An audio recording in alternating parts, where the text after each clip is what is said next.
Hello everyone, good afternoon, जय श्री राम। कैसे हैं आप सब लोग। तो दोस्तों हम लोग इस पर्टिकुलर वीडियो में वीकली मार्केट एनालिसिस करेंगे। बिटकॉइन देखेंगे कैसे कर सकता है, gold, oil, bank Nifty, Sensex किस तरीके से परफॉर्म कर सकता है। अब बैंक निफ्टी में तो ज़्यादा कुछ बचा नहीं है, लेकिन फिर भी ये जो इस तरीके के मूवमेंट्स आते हैं, जैसे आरबीआई का मॉनेटरी पॉलिसी आया, तो ये सब मार्केट को बहुत ज़्यादा इफेक्ट करते हैं।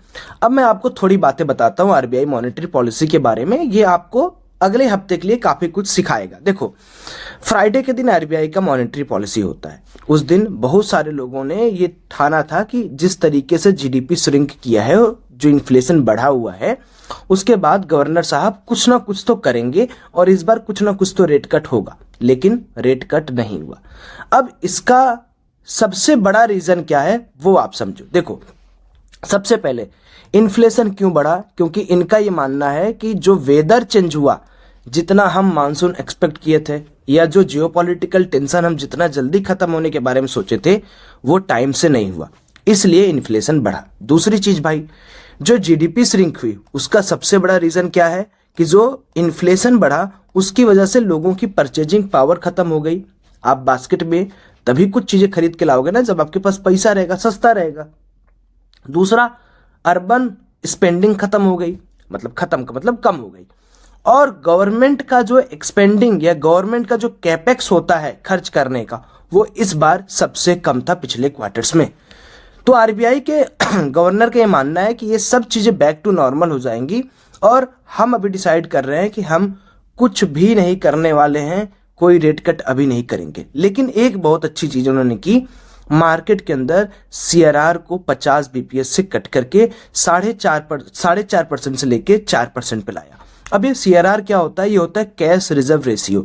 अब कैश रिजर्व रेशियो जब 50 बीपीएस से कम हुआ तो मार्केट में लिक्विडिटी सरप्लस वे में फैलेगी, लोग और अच्छी बैंकें और लोन दे सकती है, बैंकों को ज्यादा पैसा होल्ड नहीं करना है। तो ये एक पॉजिटिव न्यूज है बैंकिंग सेक्टर के लिए। तो आने वाले समय में आप ये देख सकते हो कि बैंकिंग सेक्टर्स के अंदर कुछ मोमेंटम आपको दिखे, लेकिन उसके लिए भी हम लोग प्राइस एक्शन का सपोर्ट लेंगे। न्यूज तो हमको पता ही चलता रहता है, न्यूज तो आते जाते रहते हैं, बट अभी हम लोग क्या करेंगे, सबसे इंपॉर्टेंट मार्केट स्ट्रक्चर को देखेंगे। लेकिन एक और यहां पर पॉजिटिव न्यूज है जिसको आप यहां पर डिकोड करिए कि रिकॉर्ड सेलिंग के बाद फाइनली दिसंबर के महीने में अभी तक 24,000 करोड़ रुपए के आसपास एफआईआईज ने बाइंग कर ली है।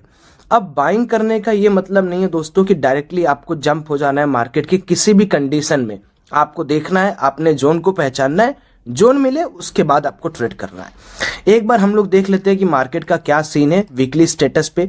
तो अगर हम लोग बैंक निफ्टी के एक्सपायरी 24 दिसंबर का देखते हैं तो अभी भी देखिए कॉल राइटिंग ज्यादा है, बट बहुत कंपेयर अगर आप करोगे तो ऐसा कुछ खास नहीं है। इसलिए मार्केट के अंदर बियरिश टू न्यूट्रल का स्टैंस रखना क्लियर समझ में आ रहा है। और जो सबसे बड़ा रेजिस्टेंस खड़ा हुआ है वो है 54,000 के ऊपर, और जो सबसे बड़ा सपोर्ट खड़ा हुआ है वो है 53,000 के ऊपर। तो देखो कितना गंदे तरीके से मार्केट के अंदर मैनिपुलेशन हो रहा है।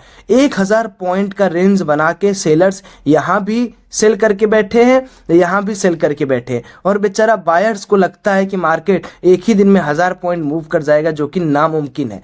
हालांकि मूव करने को कर दे, लेकिन सोचो 1,000 पॉइंट का सेल कर दिया है इन्होंने नीचे से पुट, और 1,000 पॉइंट का ऊपर सेल कर दिया कॉल। अब ये इनको पता है कि मार्केट इसी रेंज में रहेगा। 1,000 पॉइंट के डिस्टेंस बनाए हैं बैंक निफ्टी में। तो होता है ना कि जब एक्सपायरी नहीं होती है तो इसी तरीके से धीरे धीरे आपके पैसों के साथ ये लोग खेलते हैं। तो थोड़ा बच बचा के काम करना। एक बार निफ्टी के बारे में भी देख लेते हैं, निफ्टी के अंदर क्या हो रहा है। तो निफ्टी का भी अगर आप देखोगे भी क्लियर कट स्टेटस, तो निफ्टी ज्यादा बियरिश है अभी के लिए वीकली एनालिसिस पे as compare to bank Nifty. जबकि निफ्टी के अंदर सबसे बड़ा रेजिस्टेंस 25,000 पे है। अगर आप चार्ट पर भी देखना चाहोगे तो मैं आपको एक बार चार्ट पर इसको थोड़ा सा ड्रॉ करके दिखा देता हूं। निफ्टी का जो सबसे बड़ा रेजिस्टेंस है वो 25,000 पे, और हमने पहले यहां पर अपना सेलिंग जोन जो है वो बना के रखा है ना।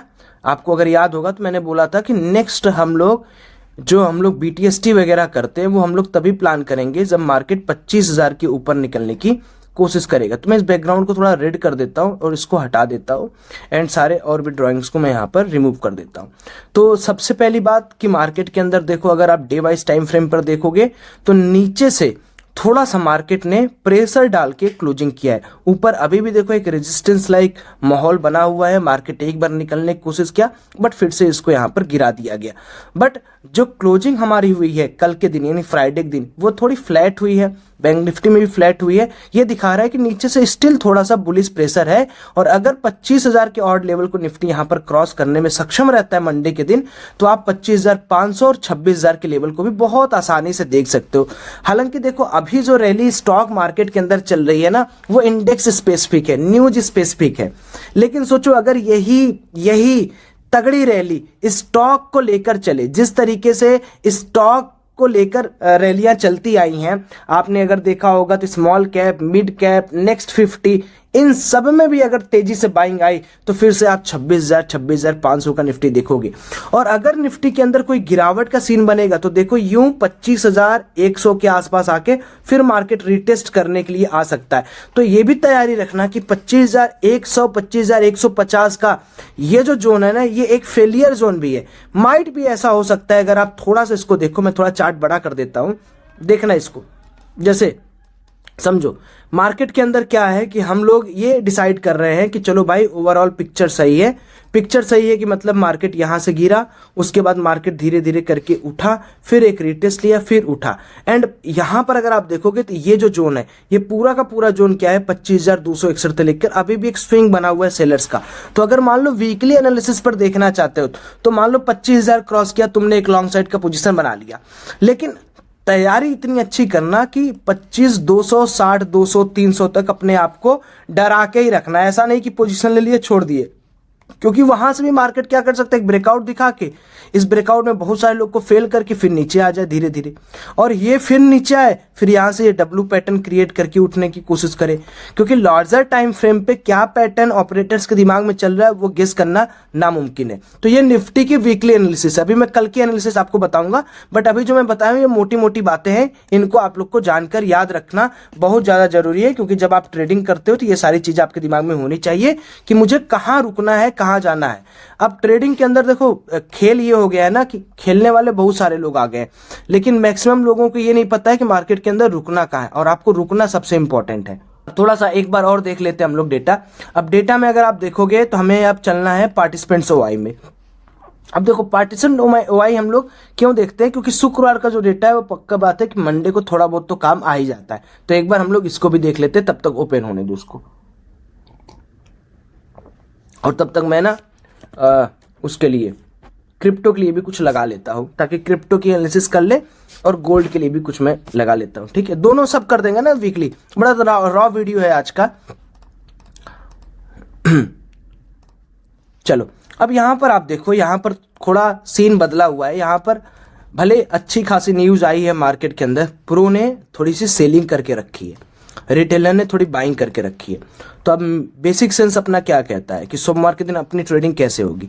देखो भाई साहब, ये 15 मिनट का चार्ट पे हम लोग डिस्कस कर लेते हैं। वीकली एनालिसिस तो मैंने आपको दे ही दिया कि वीक में आपको क्या करना है, एकदम तैयारी बना के रखो कि अगर मार्केट यहां से 25,000 के ऑड लेवल को ब्रेकआउट करता है तो एकदम 100% तो नहीं, बट हाँ कह सकते हो 50-50% ये चांसेस है कि मार्केट यहां से अच्छा रिकवर कर सकता है। फेलियर का चांस कब है कि 25,260, 300 के आसपास आके अगर फेल होता है, फिर से नीचे का साइड हम लोग देख सकते हैं। अब ये तो हो गई छोटी मोटी बात। अब कल के बारे में डिस्कस कर लेते हैं।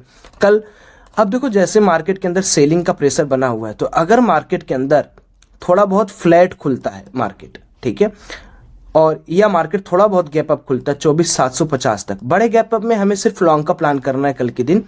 छोटा गैप अप या फ्लैट खुलता है तो हमें वहां पर एक सेलिंग साइड की पोजीशन देखनी पड़ेगी। 24,800 के इंपॉर्टेंट रेजिस्टेंस यहां पे रहेगा। यहां का रेजिस्टेंस मत खोजना, क्योंकि वहां तक जाएगा नहीं, यहीं से गिर जाएगा। वहां तक जाने में अगर गया तो वहां से फिर ब्रेकआउट देगा। तो अगर मान लो छोटा गैप अप खुला, 24,800 के आसपास का एक जोन तलाशना, यहां पर सेल करना। और अगर मार्केट में अंदर मान लो ऐसा कुछ सीन बनता है कि मार्केट बहुत बड़ा गैप डाउन खुल जाता है 24,500 के आसपास, 538 या 600 के आसपास, बड़े गैप डाउन में याद रखिएगा आपको कोई भी पुट का प्ले नहीं करना है। जब तक आपका 24,481 और 24,300 का लेवल है, हर जगह से बाइंग आ जाएगी। आपको सेलिंग तभी प्लान करना है दोस्तों जब मार्केट फ्लैट टू थोड़ा गैप अप खुले। बड़े गैप अप में भी बाइंग का सीन बढ़ेगा, बड़े गैप डाउन 100 पॉइंट के ऊपर के गैप डाउन में बाइंग का सीन बनेगा, क्योंकि तुरंत एक खटाक से बाइंग यहां पर आ जाएगी। ये हो गया निफ्टी के एनालिसिस। अब हम लोग धीरे धीरे क्या कर लेते हैं, चल लेते हैं बिटकॉइन के ऊपर। बिटकॉइन का वीकली एनालिसिस देखिए, मैंने कल आपको बताया था, फिर मैं बता देता हूं अगर आप लोग लाइव में जुड़े होंगे। देखो अभी बिटकॉइन एक रेंज में घूम रहा है, वो रेंज है 1,0635 और दूसरा जो डाउन साइड का रेंज मैं देख रहा हूं वो देख रहा हूं 98,800 या 99,000 का।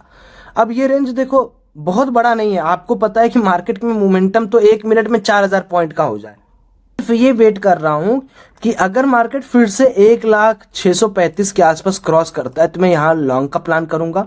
वीकली एनालिसिस है तो आप इसको डेली पे भी ले लो या हफ्ते भर भी वेट कर लो, और डाउन में अगर ये 98,879 870 क्रॉस करता है तो मेरा जो टारगेट होगा डाउन साइड के लिए 97,000 होगा, और अगर ये 1,06,000 को क्रॉस करता है तो मेरा टारगेट 1,02,500 के आसपास या 1,02,000 के आसपास होगा।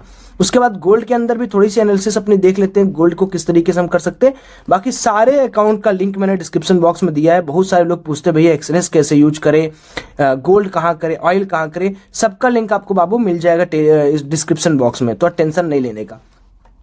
गोल्ड में देखिए एकदम ट्रैपिंग का माहौल चल रहा है, ट्रेंड लाइन को ब्रेक किया, नीचे आया, फिर ट्रेंड लाइन के ऊपर, फिर ट्रेंड लाइन को ब्रेक किया। तो अभी गोल्ड के अंदर मैं कोई भी अपडेट यहां पर नहीं दूंगा, मंडे को अपन देखेंगे कि किस तरीके से गोल्ड के अंदर काम हो रहा है। अगर कोई न्यूज वगैरह ऐसी है तो हम लोग दे देंगे।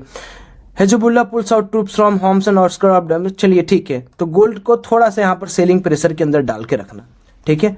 इट मीन्स कि अगर गोल्ड को 2645 के आसपास आता है रिसेंट का स्विंग यहां पर, तो एक सेलिंग का प्रेशर हम लोग देख सकते हैं 2645 के आसपास एक सेल का पॉइंट बना लेना। और अगर मार्केट यहां से 2628 को भी ब्रीच करता है, जो कि ये इसका ट्रेंड लाइन का ब्रेकडाउन है, तो भी हम लोग यहां पर 2628 तो भी हम लोग यहां पर एक सेलिंग का प्रेशर देखेंगे। और नई बाइंग आएगी 2605 से लेके 2612 के एरिया पे, ये वाली जो हमारी पुरानी सपोर्ट है, ठीक है। तो 2628 का जो नहीं याद रखिएगा, यहां पर भी हमें सेलिंग करनी है, 2645 पर भी हमें सेलिंग करनी है, ये दो जगह, ठीक है। बाकी मुझे लगता है कि ठीक है, ऑयल का एक बार सीन देख लेते हैं। ऑयल भी अभी डेटा के साथ चल रहा है, तो ऑयल ना ही करो मेरे हिसाब से तो ही बेहतर है। बाकी टेलीग्राम का लिंक भी मैंने डिस्क्रिप्शन बॉक्स में दिया है, एक्सएनएस डेल्टा इंडिया का भी दिया हुआ है, धन का भी दिया हुआ है, सबका दिया हुआ। आप इधर उधर जाके फालतू काम मत करना कि किसी और के गए यहाँ ज्वाइन कर लिए, ठीक है। क्रिप्टो हीट मैप भी एक बार चलो देख लेते हैं, ओवरऑल पिक्चर ठीक ठाक है। Bye, love you all, good night.